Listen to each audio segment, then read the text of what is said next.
Olá pessoal, estamos de volta com esse agradável trabalho que estamos realizando sobre as obras de André Luiz. Já comentamos um bate-papo sobre o nosso lar, os mensageiros, missionários da luz, obreiros da vida eterna. Na verdade, acho que são 13 ou 14 livros, e agora nós vamos para o 5º livro, que é No Mundo Maior. Antes de começarmos, eu quero que fique assim claro para todo mundo que o que nós estamos fazendo não é um estudo que isenta você de ler o livro. Muito pelo contrário. O objetivo aqui é criar nas pessoas o interesse pelos livros de André Luiz. Sei lá, se não está na moda, a moda agora é outros tipos de livros, não importa, mas são obras muito profundas. Eu sei que existem movimentos espíritas, hoje na internet você vai ver, desconstruindo uma parte da obra do Chico, somente nas obras de André Luiz, tentando dizer que tudo isso é fantasia, coisa e tal. É importante que se diga, o que nós vamos falar hoje é mais complexo ainda do que nos livros que foram para trás. Espero conseguir fazer todo No Mundo Maior, num único programa. Tomara que eu não precise fazer um outro programa para complementar, mas eu preciso explicar. Veja, nós oramos a Deus pedindo ajuda. Um famoso aí da televisão, ateu, diz que isso não faz sentido, que se ele é onipresente, onipotente, une tudo, ele já sabe do que a gente precisa. Sem dúvida que ele sabe. Mas as pessoas entendem Deus como um velhinho de barba branca, uma túnica branca. Eu sempre falo isso, e eu percebo que as pessoas acham que realmente Deus é um ser antropomórfico. As pessoas não conseguem entender Deus, uma energia que está em todo o universo, não está só aqui na Terra, mesquinha, achando que Deus vive em função deles. É assim que a maioria das pessoas pensam. Deus é um empregado das pessoas. Oro a Deus para Ele me ajudar e Deus me ajuda. Não é bem assim. Deus está no universo todo, mas o universo é tão grande, pois é. Esse Deus é desse tamanho. Ai, mas Deus é amor. Não, Deus é justiça plena.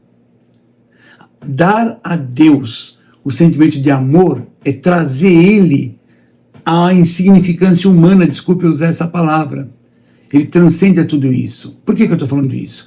Porque quando nós estamos orando, nós vivemos um momento no mundo de muito ego, de muita vaidade, muita prepotência. Então nós oramos e achamos que seremos atendidos diretamente por Deus. E nós vamos ver que nós estamos rodeados de espíritos. E na medida em que a nossa prece é sincera, lembrando que somos espíritos devedores, nós vamos ser ajudados. Na medida também que nós merecemos. Se eu não mereço, em função das minhas atitudes e meus comportamentos, a espiritualidade assim mesmo vai procurar ajudar um pouco, dentro dos limites possíveis. Porque a hierarquia espiritual é infinita. Você tem o seu mentor, que está num nível um pouco acima de você, um pouco acima de mim, e em cima desse mentor tem outros mentores mais acima, e essa escala vai ao infinito. Para nós, para nossa inteligência, o espírito mais evoluído que nós temos condições de imaginar é o Cristo, o nosso mestre Jesus. Mas tem acima de Jesus? Tem espírito acima de Jesus. A gente não faz nem ideia o que pode ser, como é que pode ser algo, alguém mais evoluído que Jesus. A lógica nos leva a dizer, tem. Mas a prática diz, nossa, para mim é impossível. Como disse João Batista, eu não sou digno de vestir a sandália dele. Se o João Batista falou isso, imagina eu então. Por isso que a leitura desses livros de André Luiz é muito profundo e vem tirar as pessoas do pedestal de seres especiais como muitos se acham. Vamos lá. O livro, esse livro que nós vamos falar agora, No Mundo Maior, ele vai fazer um trabalho nesse livro de falar sobre aborto, epilepsia, esquizofrenia, mongolismo. Ele vai falar sobre o problema do aborto. Ele vai falar muita coisa sobre desobsessão. É um livro muito bom para quem trabalha com desobsessão. É um livro muito bom de ser lido no mundo maior. Seria a quinta obra de André Luiz. Esse livro tem 253 páginas, eu olho para cá porque eu tenho uma sequência, porque é difícil você lembrar de tudo que está no livro, então eu tenho que colocar aqui uma sequência para ir conversando. Ele tem 253 páginas em 20 capítulos. O médium foi o nosso querido Chico e o autor, um espírito que não quis dizer o nome e falou, me chama de André Luiz. O espírito já tem uma nobreza tal que ele não quer que use o nome dele, não quer aparecer. Muito interessante isso. Nós estamos numa época do oba-oba, né? Então acaba não sendo muito interessante esse tipo de espírito, mas ele é um espírito de uma envergadura razoavelmente elevada, que disse, não, meu nome não apita nada, não precisa falar do meu nome. Usa qualquer nome aí, pronto. E ele falou para o Chico, usa o teu nome. O Chico falou, não posso usar meu nome. Pois é.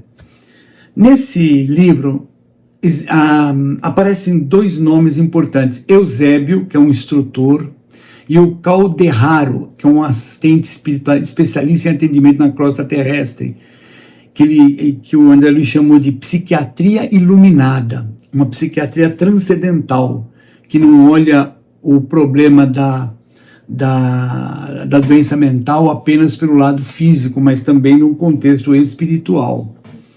Começa o livro em que o André Luiz começa a explicar situações de loucura, suicídio, extremos desastres morais. Eusébio faz uma preleção logo no segundo capítulo, e essa preleção ele vai falar das doenças da alma, que a maioria de nós somos doentes de alma. Sim, a vaidade, a prepotência das pessoas, o orgulho. Eu não. Somos sim, somos somente aqui no nosso país, um país moralmente problemático. Não que não exista outros países problemáticos, mas o nosso é. E aí a espiritualidade tem que atuar muito mais, pois disse Jesus, são os doentes que precisam de médico. E aí ele vai citar no capítulo 2 um trabalho que é feito de assistência aos espíritos que estão vivendo nas cavernas do umbral. Pronto. Eu falando isso, eu já vou arrumar confusão com muita gente na internet. Porque não existe umbral. Não é que não existe umbral, existe umbral. Mas ele não é o inferno. Porque tem muito espírita que, para não falar inferno, fala umbral. Para não falar céu, fala o plano espiritual superior. Porque eles estão muito amarrados ainda no contexto católico protestante. O umbral é um posicionamento mental. Eu desencarno, eu estou muito ligado ao mundo físico, eu estou muito ligado ao corpo, às necessidades humanas, aos meus desequilíbrios. Se eu já estou assim aqui na vida, então eu já estou no umbral. Quando eu desencarno, eu vou não para um lugar físico, mas para um lugar mental, um posicionamento. Aí eu estou nesse posicionamento, ele, milhões e milhões e milhões de espíritos nesse posicionamento. Isso gera uma energia pesada e plasma no mundo espiritual essa situação. Então, ele vai falar de cavernas em que espíritos estão no profundo dessas cavernas. Mas como a espiritualidade que você está explicando é uma espiritualidade muito má, eles não vão lá tirar os espíritos de lá, não tem como. Eles se colocaram nessa situação dentro de um abismo de alienação mental. Não foi eu que inventei essas palavras, está lá no livro. Ele fala, à beira do abismo da alienação mental. Então são pessoas desencarnadas que estão espiritualmente completamente alienado. A mente dela está presa ao ódio que ela sentiu de uma pessoa na Terra, às necessidades dela física. Ela não tem a menor condição, ela nem faz ideia que ela desencarnou. Muitos ficam centenas de anos na espiritualidade achando que está vivo, ou que está dormindo, ou que está... mas não consegue despertar. E aí ele fala num outro capítulo, o conceito apresentado como perversidade, loucura e outras coisas mais que são citadas. Então capítulo 1, 2, 3, são capítulos trabalhados muito a mente humana. E até ele fala uma coisa assim que eu anotei aqui no meu resumo. Ele chama assim o cérebro em 3 andares. O primeiro andar é a residência dos impulsos automáticos, os hábitos, o automatismo. No segundo andar, o domicílio das conquistas atuais, dos esforços e da vontade. E no terceiro andar é a casa das noções superiores, ideal e meta superior. Então, nosso cérebro, a Joana vai nos mostrar um outro aspecto ainda, né? Ela vai nos mostrar do cérebro reptiliano, do cérebro mamífero e do neocórtex. Então você vê que ela também divide o cérebro em 3 partes, como o André Luiz aqui o dividiu também. E aí vai, agora no capítulo 4, 5, ele vai trabalhar o cérebro, vai estudar o cérebro, vai falar muito sobre essa conexão do espírito com o cérebro e o cérebro devolvendo isso para o corpo. O dia que a medicina entender que o cérebro é uma interface entre o mundo físico e o mundo espiritual, muita coisa vai mudar. Já tem, eu sei, já existem médicos espíritas, médicos conscientes que já estudam isso, eu sei, mas a medicina clássica ainda não. Começou a aceitar agora, a medicina clássica começou a aceitar agora a ideia da obsessão, já começou a aceitar a prece como uma ferramenta de terapia, e outros valores espirituais que há um tempinho atrás passava longe. Então ela começa a existir nos congressos alguém indo lá e falando sobre o religioso se cura mais rápido, a pessoa que tem fé acelera o seu processo de cura, a pessoa positiva, então começa a ter alguma coisa. A psicologia, infelizmente, ela está presa dizendo o seguinte: o cérebro é a casa da psique, e o cérebro determina o corpo, a nossa vida, a nossa psique, os nossos sentimentos, etc. O Espírito vem falar, não. Quem determina tudo isso é o Espírito, e o Espírito se conecta ao cérebro. O cérebro é uma máquina grandiosa, maravilhosa, que cada dia estamos descobrindo mais coisa dele, mas ele é o elemento de conexão com o Espírito, com o ser pensante. E aí, ele continua no capítulo 5, falando sobre amor, um momento que ele fala de um obsediado que assassinou alguém, então, mas ele estava obsediado, e na espiritualidade há uma conexão entre o obsediado e o obsessor, e uma harmonização entre eles. É um momento bastante interessante do livro. Há um trabalho árduo nesse livro em mostrar as equipes de trabalho. Nos outros livros também nós mostramos, nós apresentamos o que foi mostrado lá, bem entendido, que o mundo espiritual, eles não estão lá cantando hosanas, todo mundo virado para o céu, nada disso. Os espíritos superiores estão trabalhando. Os espíritos, se você tiver a capacidade de repente se desligar do corpo e ir nas altas esferas da espiritualidade, você vai ficar sozinho lá. Não vai ter ninguém lá. Por quê? Porque os espíritos de luz estão tudo aqui na Terra trabalhando, em equipes, em grupos. Então, quando uma pessoa está orando com profundidade, com vontade de resolver a problemática que se apresenta na vida dela, ela gera uma energia em volta dela, ela gera uma estrutura que ela atrai esses trabalhadores. E esses trabalhadores vão agir nela na medida que os superiores vão permitindo até chegar em Deus. Não é que o mentor vê Deus e o mentor fala, Deus, eu posso fazer isso? O mentor, Deus fala, pode. Aí ele vai fazer. Não sejamos infantil nesse ponto. O mundo espiritual, o André Luiz tenta nos mostrar que o mundo espiritual é extremamente dinâmico, mais até do que o mundo físico. O mundo físico é uma escola, é um momento curto. O que você vive aqui na Terra? 70, 80, 90 anos? Depois acabou. E lá na espiritualidade é o eterno. Então, seguindo, o livro vai chegar um momento em que ele vai entrar em um contexto mais detalhado sobre as disfunções mentais com reflexo no perispírito. Ele vai falar um pouco de mediunidade e animismo. Isso é muito interessante, tá? Aí ele entra no capítulo 10 num momento muito chato, que ele vai mostrar um aborto e o que acontece, né?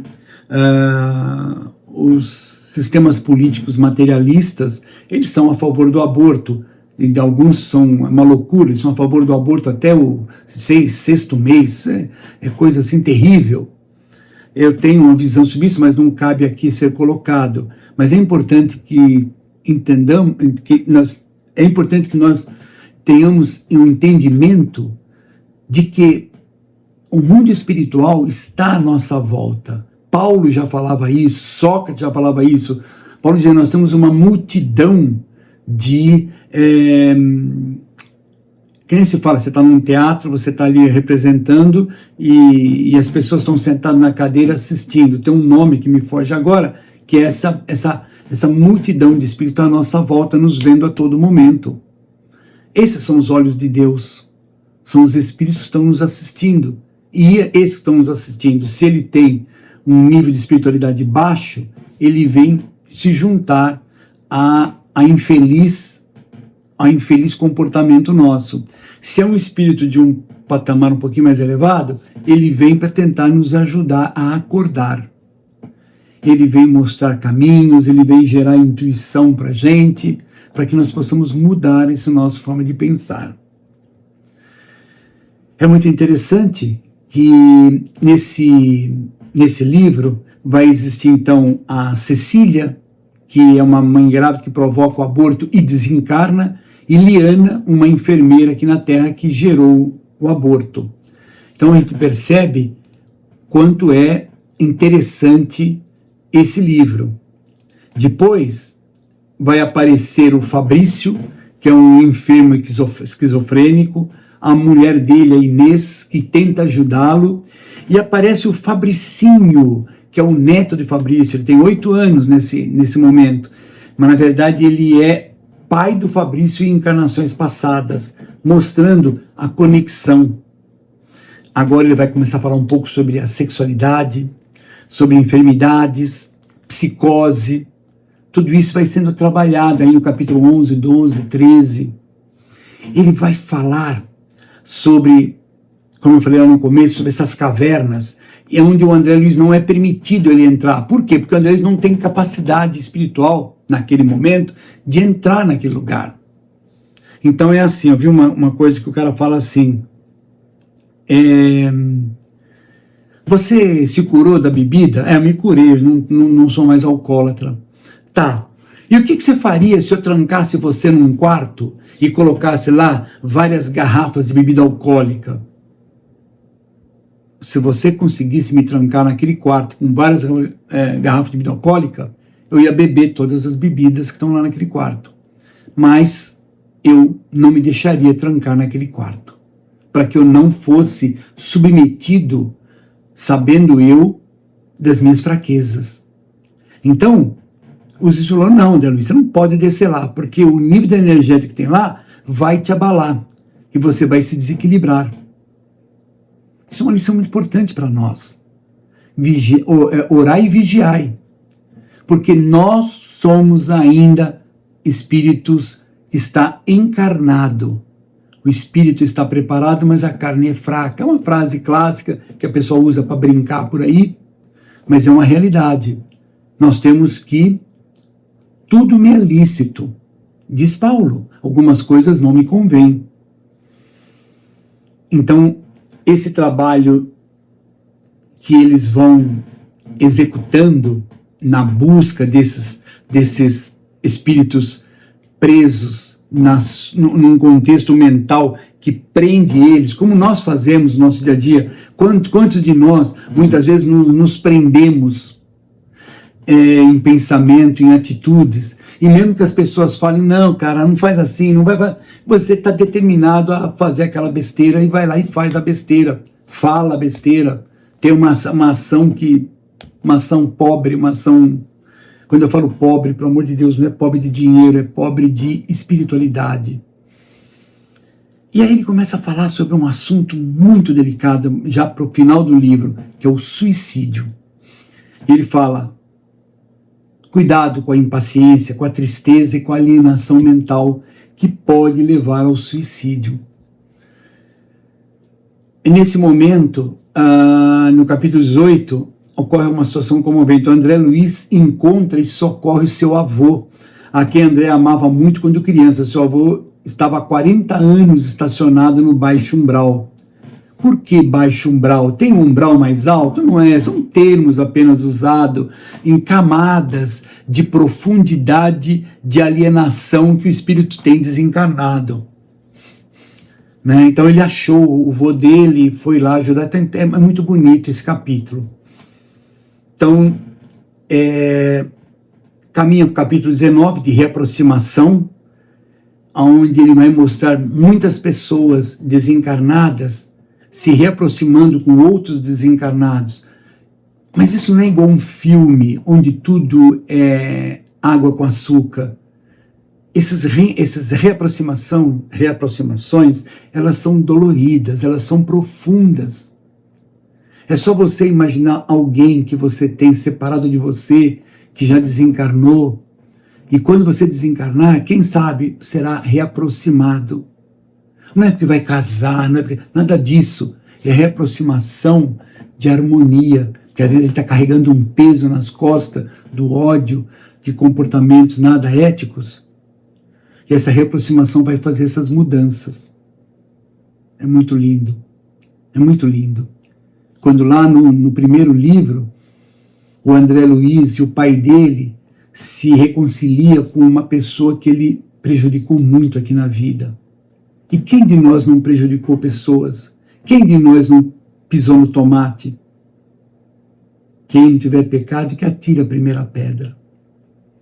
E o capítulo 20, o lar de Cipriana. Nesse lar de Cipriana, ela é um espírito de muita luz, que ela tem um grupo grande de trabalho e ela faz uma prece de encerramento. A magistral prece dela é simplesmente maravilhosa. Então ele começa a citar toda a energia em volta, as luzes, é um negócio muito bonito. Mas isso aí é coisa de... está parecendo filme de cinema. Não, meus amigos. Para quem tem evidência e está dentro de um centro espírita na hora de uma prece, na hora de algo muito bonito, consegue enxergar coisas que filme nenhum vai mostrar. São energias do bem, vibrações de alta harmonia que vêm derrubar uma série de coisas incrustadas no nosso espírito, vem abrir o nosso coração. É simplesmente maravilhoso. E assim, nós vamos chegando ao final, conseguir fazer num programa a análise superficial do livro No Mundo Maior. E na próxima semana nós vamos para um próximo livro. Fiquemos todos na paz do Divino Mestre e até a próxima, pessoal.